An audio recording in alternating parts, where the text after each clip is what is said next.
s'est aperçu que depuis quelques années, la génétique, que ce soit des maïs ou des vaches, a vraiment énormément évolué. Et aujourd'hui, contrairement il y a une dizaine d'années où on demandait juste de toucher le grain, on va demander à ce que le grain soit complètement éclaté et pulvérisé. L'objectif est de pulvériser le grain en 6 à 8 morceaux. Alors pourquoi les enjeux économiques sont importants? On a à peu près, pour une récolte de, on va dire 35 hectares, on peut imaginer qu'il y a un enjeu financier de 9 000 € rien que sur l'éclatage des grains. Ces 9 000 €, quand on a fait le calcul, c'est uniquement la quantité de concentré qu'on doit acheter en plus si le grain n'est pas bien éclaté. La première préconisation, ça va être de récolter au bon stade. Pour ce faire, on a des moyens d'accompagnement où on peut vérifier 15 jours, 3 semaines avant la date de récolte, quelle date va être optimum pour la récolte. La deuxième chose, c'est qu'il faut savoir s'adapter au maïs qu'on récolte le jour J. C'est-à-dire qu'en gros, un maïs récolté au bon stade à 33-34% de matière sèche, on va demander à ce que les grains soient pulvérisés, mais en 4 ou 8 morceaux. Dès qu'on va avoir quelque chose de plus sec, il va absolument falloir pulvériser le grain. Donc on peut mesurer la qualité de l'éclatement du grain plus tard dans l'hiver avec ce qu'on appelle l'indice de fragmentation du grain.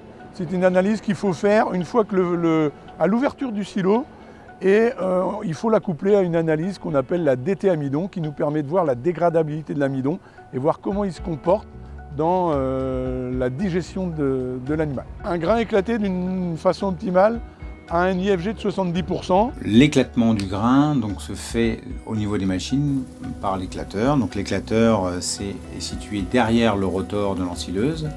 Il est constitué de 2 rouleaux qui sont mis face à face et qui tournent à un différentiel à une vitesse différente. Le réglage qu'on peut regarder en premier lieu, c'est l'écartement.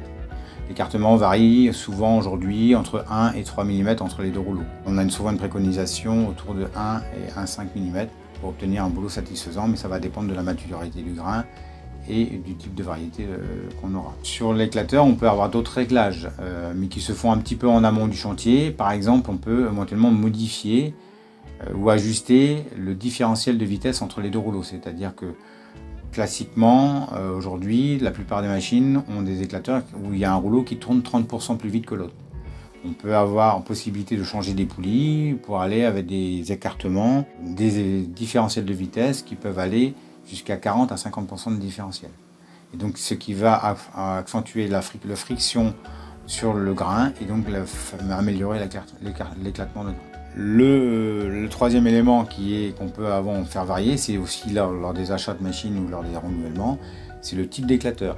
Il y a des éclateurs en type, on va dire, en V, qui va augmenter la surface de contact du fourrage avec l'éclateur et qui va améliorer l'éclatement de grain.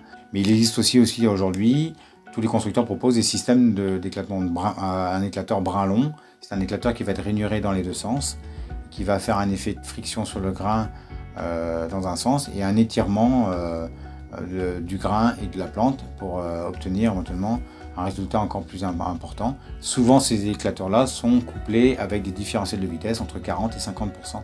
Et donc on a un très très bon éclatement de grain. Le jour J, pour vérifier la qualité du travail, il est important de faire le test du seau qui nous permet, rien que visuellement, de regarder le grain et de n'avoir que les grains à diagnostiquer. Parce que sur une poignée de maïs dans la main, il est impossible de vérifier que le travail est bien fait. Un grain éclaté d'une façon optimale a un IFG de 70%. Quand on est entre 50 et 70%, c'est correct. En dessous de 50%, il y a vraiment un problème.